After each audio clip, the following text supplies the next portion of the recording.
Welcome in, everybody. Good morning. It's your buddy Chop It On coming at you with a little version of MLB Chop Talk, brought to you by the one, the only DFSArmy.com, your one-stop shop for everything daily fantasy sports related, from golf to baseball to basketball to hockey. We've got you covered across all the sports. We've got game break articles that break down the games coming out in every sport that we do on a daily basis. So you're going to want to run down to the comments section, click the link, use coupon code CHOP, C-H-O-P, become a member, get some content, tools, and coaching that are putting people on winning leaderboards as we speak. Let me just show you a little bit real quickly.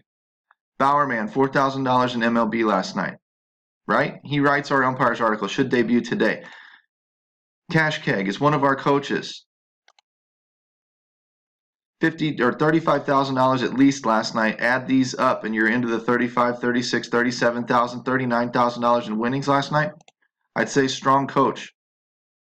Scroll up a little bit more, $50,000 winner here by Action J.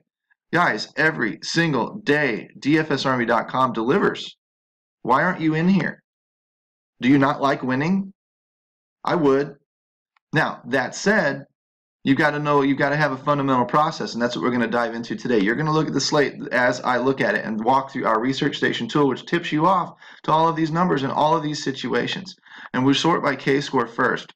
Over in the pitching tab, starting pitching tab, go to K-score, sort by descending. I'm looking for the highest strikeout potential on the slate I can find. Yes, I'm going to give up some runs in the process, but I don't mind because strikeouts bury earned runs and negate those points given up.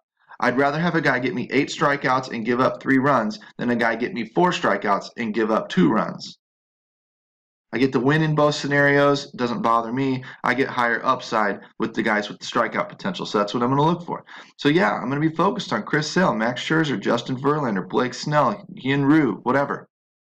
These are the guys that I'm going for. Greinke needs to reinvent himself, not so much. Berrios maybe has high upside. Freeland, Shelby Miller, yikes. Mad Bum, Lauer, Eflin, Vargas. You're getting way down here in this K-score range. And you're getting up in the W score. The high W score suggests Shelby Miller can be thumped. We should probably look at bats in these scenarios. Lauer, Eflin, Miller. So by scrolling over just a little bit, and you can look at Sierra too. When you get down low, you get the low K scores, you get some higher Sierras. These are contact pitchers. Scroll over a little bit and let's look at some of the pricing. Pricing's up there. It's aces on aces again. Your Verlander, Scherzer, Sales, whatever. These guys blew up their first time out. Well, Verlander didn't. Here's a little bit of maybe why. Listening to Pedro Martinez last night. Good source. Pedro Martinez last night was talking about it takes a couple of starts for a veteran to get his feel in his pitches. And honestly, going from Florida or Arizona up north to colder environments kind of loses a little bit of something. Takes a little bit of time to adjust. Pedro Martinez himself said it took 2 to 3 starts to get used to that. That explains maybe why Sale and why Scherzer came out of the gate a little bit slow in a little bit colder environment, not having quite the feel for their pitches, getting themselves stretched out for a longer season. Veterans take a little bit longer to warm up. Makes sense, right? So maybe we'd consider stacking against them early part of the year. That was what immediately went into my mind. You know, wish I'd have thought of that the first week. Wish I'd have listened to Pedro 7 days ago. But my point is, we pay up in cash because they're the better pitchers on the slate. There's no denying that. They've got the higher K scores. They've got the better potential. They're going to have the Vegas odds in their favor. No question. No denying that. But you're going to be maddened a little bit early in the year when these guys get off the rocky starts. That means you can take some GPP shots against them.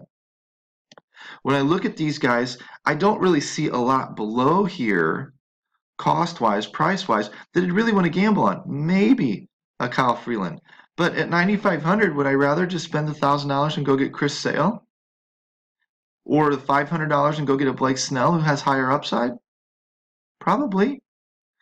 On DK, I could probably do, Snell and Freeland to be fine with it. Maybe a Ryu and a Snell. But this is where I'm largely going to be living today. I don't need to take these gambles down here. I mean, I can. But I don't need to. It's not like value is so hard to find on these slates that we got to go after. Because here's the thing. Let's write down some targets. Chris Sale, Max Scherzer, Justin Verlander, Snell, Ryu, maybe a Freeland. Okay? I'm not going much lower than this myself. If I have to take 2 of these guys on DraftKings, I do. I'm not going to get too cute most of the time.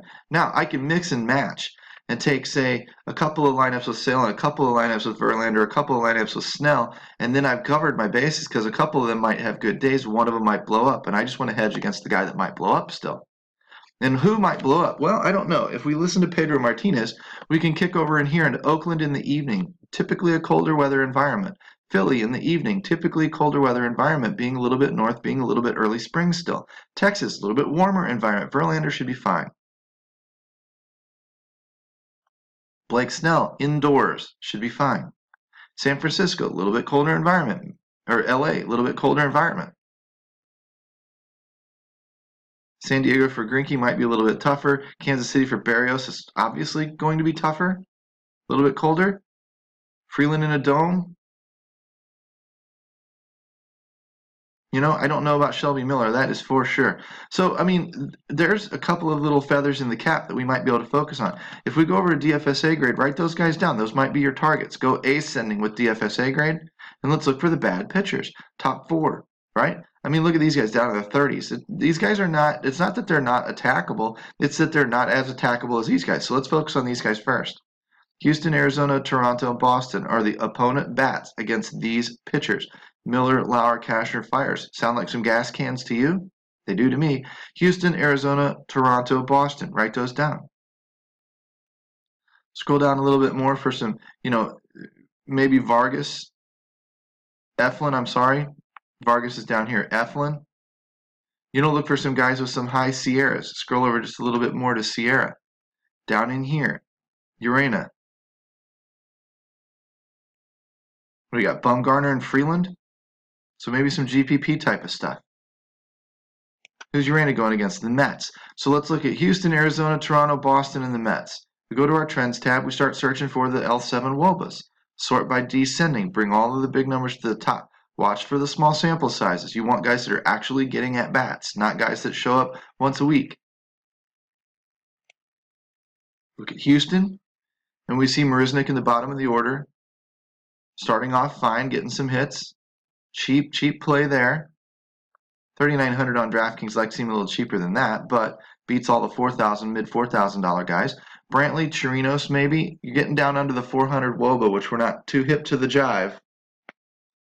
Those would be the bats that I would be centered on today, for the most part. Look at all these other guys, the Altuves, you know, Reddicks, Bregmans, great. You're off to slow starts, dog slow starts. Correa came up yesterday, so don't tell me these numbers have updated. Come on, guys. Got to update these numbers.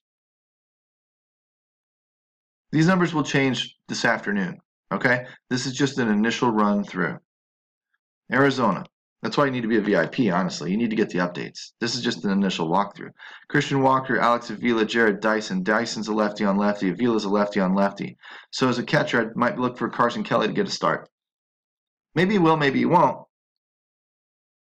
But if Carson Kelly's only got 6 at-bats and Avila's only got 9, you know, a little bit lower number there.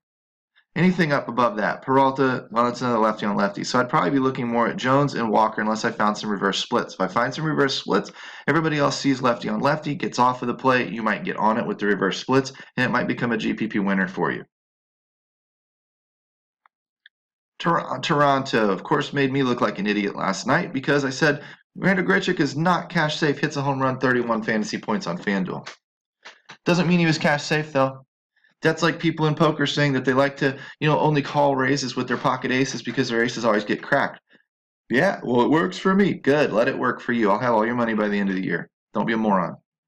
Go look at Randal Grichuk's game logs. Up and down, up and down, up and down. Very volatile player, very streaky. When he is on a hot streak, he is cash viable. But when he is typically running on his ups and downs, not cash viable. He's not Mike Trout. I know he got drafted ahead of Mike Trout, but he's not Mike Trout. Stick with the steady eddies in your cash games. You'll be rewarded. You got lucky with Grichuk last night. I'm just telling you. I'm not saying he can't do it again tonight. He might be getting ready to go on a streak. And that's what this L7 WOBA is going to tell us over time. His numbers are going to start coming up. Why the hell in cash games did you take a 141 WOBA yesterday? Because some tout somewhere told you he was cash safe? Your tout was stupid. I'll be God's honest truth with you. Your tout was dumb. Yes, he's cheap. Yes, he's got a lot of upside. Yes, he was in a good matchup. And he's in another one today. But he's a streaky player. He's not cash safe.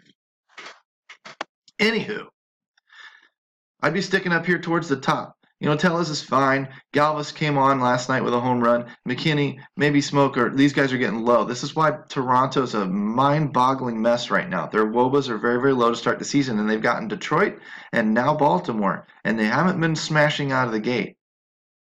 That's a problem. It's going to be a problem going forward this year, I promise you. Boston's cold, too. We know Boston will bounce back, but, you got some J.D. Martinez, some Mitch Moreland, some Rafael Devers up here at the top, and then your Mookie Betts, Bogarts, and these other guys, Benintendi, where are they? Jackie Bradley, the 229 WOBA, come on, man. You're better than that. These guys will regress upwards. These guys should regress downwards. We just need to wait for it to start happening, and the L7 WOBA will help us point that out. But they're in a good spot tonight, again. And the Mets, taking on Urena. This is where you're going to find some of your cheaper plays. Look at the start these guys are off to. Right? And didn't they get Washington in their first series? And they handled themselves just fine? Peter Alonso, beast. McNeil, cheap. Look at how cheap these guys are still. Look how quick DraftKings prices people up. I wish DraftKings would price them down faster when they go bad so that we can get back on them when they start to heat up. Ramos, possibly. These are the guys that you need to be keying on. In fact, this may be one of the better spots tonight because it's a weaker pitcher and bats that are producing. That's what we need to dig through later today. That's what we need to follow the write-ups for. You guys, DFSArmy.com does game breaks for NHL, MLB, NBA, early previews for PGA. These types of articles are designed to get your research pointed in the right direction and tell you where you should be looking, diving a little bit deeper. It'll tell you where the common plays are, and that's all great and dandy. But you need the content, tools, and coaching inside the VIP forums to come in here and tell you where to further point your research as the day unfolds. We don't share that information. We don't mind getting you started in the right direction if you're a self-starter. But if you would rather go work your day job, come home, and then see what the cheat sheets say and see, from winning coaches like Keg who won 35 grand last night. These are the people that you need the advice from. They can teach you how to win like they do. And you do it by clicking the link, dfsarmy.com, using coupon code CHOP, C-H-O-P, and getting your butt in here with a 20% off discount. I'm not into taking your money. I'm into teaching you to become a better player. Come talk to me in my room. Go talk to Keg out in the coaching channels. Learn the game and become a better player and raise your edge. All right, guys, we're at 12-13 minutes. That's all you need for today. Quick review. You know the pitchers I'm looking at. You know the pitchers I'm looking to stack against. And you know the bats I'm looking to stack against with. That's all we got for today. Follow along for the full count breakdown. Come out here in a couple of hours, and we will see you guys a little bit down the road. Take care.